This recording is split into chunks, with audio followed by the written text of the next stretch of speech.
Hi, I'm Chris Wise with Wise About Flower Mound, and I'm here today with Kim Muench. She is a real-life parent guide, right? Yes, I am. And she just released her book. The book that I feel like, it wasn't born in my house, obviously. You were working on it when we met, probably a year and a half ago. It was. And talking about it, and actually we were talking about how we can have self-care, and I'm telling you, we all need more self-care. We had the self-care tribe, and then COVID hit, and we didn't take care of ourselves. And the thing about it is, that's probably when we needed it the most. So truly. Something to think about, self-care tribes. Yes, yes, I know. I'm going to bring that back up because Lord knows I need some self-care. We all do. So tell me, so exciting. Okay, so why parenting? How did that, obviously she's a parent, right, yeah. But how did that all come about? Well, it came about through my own parenting challenges. So I have 5 kids, and at this point, my youngest, our only daughter, is 16, and my oldest is going to be 34 next month. And I was a teen mom. So I've obviously been in the parenting game for a long time, and have had many challenges and ups and downs with my kids. And what I tried to do is learn from each one. Yeah. And my eldest son, at the age of 20, fell into an addiction to alcohol. Wow. So that really was my parenting wake-up call. Yeah. It caused me not only to try and figure out how to help him without enabling him, to support him and encourage him without, contributing to his self-destructive behavior, because it was. Yeah. It caused me to look back at my own parenting, because I think that we parent very much like our parents did, unconsciously, unless we look at it and consciously make a difference. Yeah. So I started to look back at my own experience growing up and wanted to shift some of the things I knew that weren't healthy. Yes. So like, for example, just an example, I was pregnant at 18. My parents obviously very unhappy and disappointed, and I ended up leaving home. Now Nick ended up in this different but very difficult situation in his life at the age of 20, and I had an opportunity to parent differently. Yeah. And so that's what I wanted to do. So I ended up, going back to college, and I was thinking that I was going to help teenagers with alcohol problems. That was my force, that was my drive, as my son had gotten into sobriety himself. Yeah. But I decided helping teenagers who didn't think they had a problem was not where I was called. You could beat your head against the wall and probably be more productive. Yeah. So about 1,000 hours into that internship, I decided parents are where I wanted to hit it, because they're the foundation. You can treat a kid and give them the best treatment, but if they go to the same environment, you've done nothing for them. You've wasted money and time. I hope I don't sit here and cry, but I truly believe that, because you've got to start with the kids, and it comes from how the kids are parented. Yeah. And so what I do when I coach parents, it's not strategies like, you tried this and it didn't work. Right, love and logic or whatever. How can I get this kid to? Has nothing to do with it. It has everything to do with looking within yourself. Yeah. And deciding what goals and what kind of relationship you want to have with this child, and then bringing your portion of that to that child. And a lot of it means looking back again at past hurts. We take on beliefs about ourselves through our childhood that play out in our relationships, which is exactly what my book is about. Yeah. Until we examine and shift what's been driving us in these relationships for so long. Yeah. So parents who come to me are lacking confidence. They're feeling overwhelmed. I work with some moms who have put everything they can into their kids for so many years, and the kids are getting closer to launching, and they don't know who they are anymore. So I can understand that. So I hear that a lot, and so and parenting is a very, very personal area of people's lives. So I am transparent about my challenges in the hopes that will build trust with people, because I understand how intimate it is, that relationship between parent and child. Yeah. So I feel that my client, the moms and dads, typically moms, but the moms and dads that come to me, I feel that they have a lot of courage, because they're looking to break patterns that they don't want to project onto their kids. And I don't take that lightly. And I work very hard to listen with compassion and without judgment. Yeah. Yeah. So, and certainly I've been through enough right. stuff in my life. Yes. That you know, it's not for me to judge anybody else on their path. I just want to be an impartial listener, help them define their goals, help them get to those goals, and to really, like I said, break the patterns that have been going on for generations. Yeah, exactly. My mom and I, heavy Italian family, and I said heavy, like but maybe a little bit, but my grandma and my great-grandma to my grandma to my mom, now to me, we would always joke and say it dilutes with each generation, that Italianness, the guilt, I think. And, you know, it's funny, my mom and I recognized that in our relationship, that we wanted to have a better relationship than she had with her mom. And that was great. And then I also said, I want to have a better relationship with my kids than I had with my mom. And, I mean, recently our parents moved in with us. So it's very interesting to have your mom and dad watching you parent your kids. I bet. Through the teenage years, through the staying out after curfew. For, you know, fortunately, I mean, my older son, who's the kind of free one, you know, he's got a good head on his shoulders, so I don't worry that he's going to make bad choices, because I've parented him all along about making good choices and the consequences of those choices. And so he understands that, you know, just for an example, I mean, he wants to be a realtor. So great. They do a background check. They want to make sure that you're, you know, qualified. I said, you have a DWI or a minor in possession? You could screw up the rest of your career. And he's like, Chris, what? Chris. He doesn't call me Chris. Maybe he does to other people. Who knows it? Mom. He says, why would I do that? So, you know, I appreciate that. But I had to also understand that my parents didn't parent me that way. Yeah. And so there were consequences of some actions that I did as a younger child that, you know, are not good. So I wanted to make sure that my kids understood that. Well, and what you have to also understand, and what I educate parents on is the basics of the teen brain and what's going on for them. Because while our kids may look very grown up all of a sudden, they are not. They are not. And I will tell you this, just in all honesty, sometimes the kids who have the most head on their shoulder, you know, like, they can still make decisions that, you know, that, and even if you would never expect it of your child, and you've always, you know, kind of preached, you know, make good choices or whatever, it's what I want to say is this, that it's in the challenges that our children face growing up that helps them build resilience and grit. And so when I look back at my own growing up, getting pregnant at 18 was a very challenging situation for myself, especially since I had to move out of our house. Yeah. So it caused me, but it also helped build my character. Right. And so there's value in sometimes making, you know, mistakes and choices that you have to dig yourself out of, and you have natural consequences. Yep. To. Even though as parents, we don't want our kids to have to encounter anything like that. Yes, exactly. Now, this is also the kid who punched a fence and had to have surgery. So, you know, so you get it. Not the, definitely. Oh my gosh, I tell you. Well, you have boys. I have boys. I mean, you have a daughter too, but how many times did you meet your deductible in January? Oh, that would be me. I am fairly fortunate with my kids in that respect, but they certainly have, you know, they do risky things, you know. Oh, God. It is what it is. Oh, my goodness. That's why I have gray hair and I stopped coloring. And we both have rocking gray hair, by the way. We do. Oh, my goodness, as I sit here and chuckle and laugh and cry. So the book. Yay!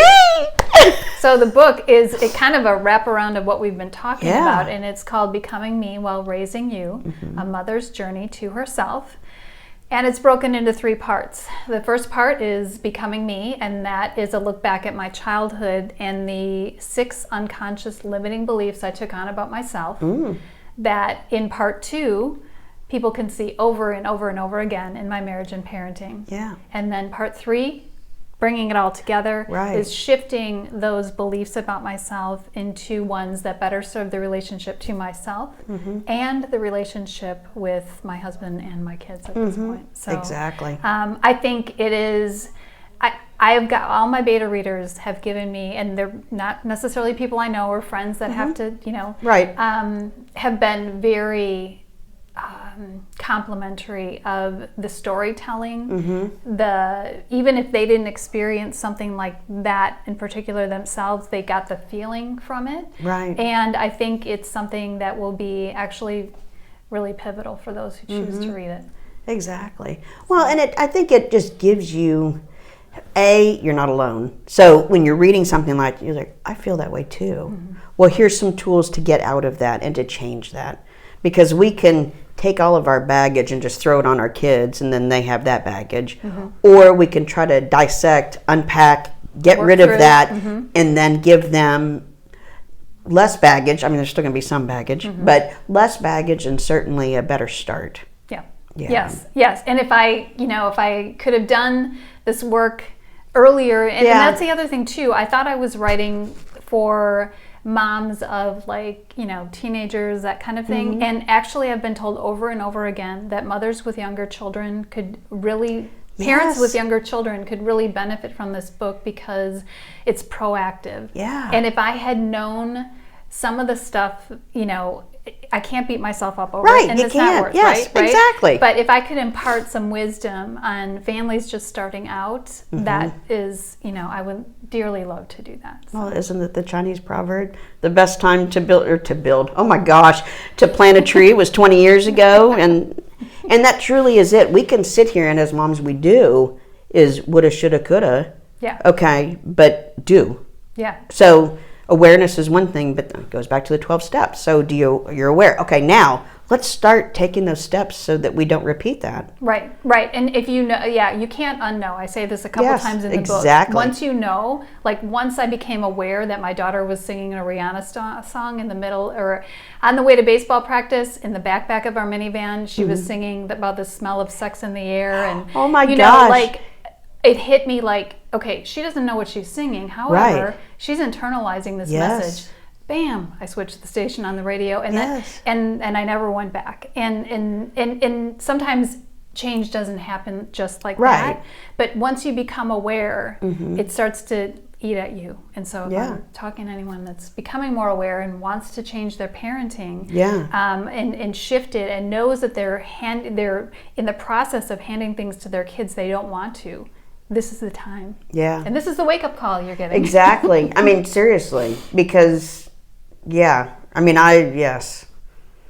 just the movies, everything else. Filth. Some of the things that we were doing in our social time,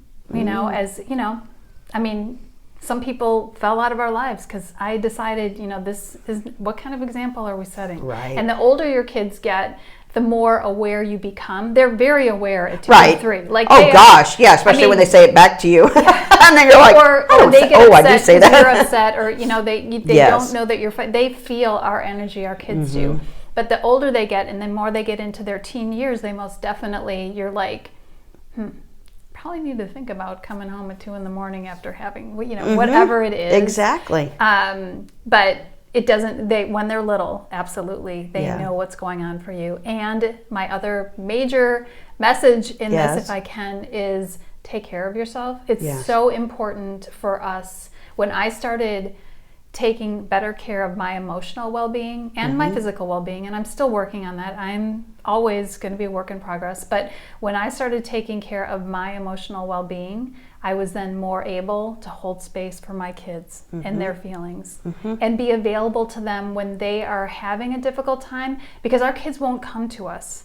If they think, if we're too busy and we're stressed and whatever, they will not come to us with their stuff. Yeah. And we need to be their soft place to fall. So it falls on us to take care of us, to model that.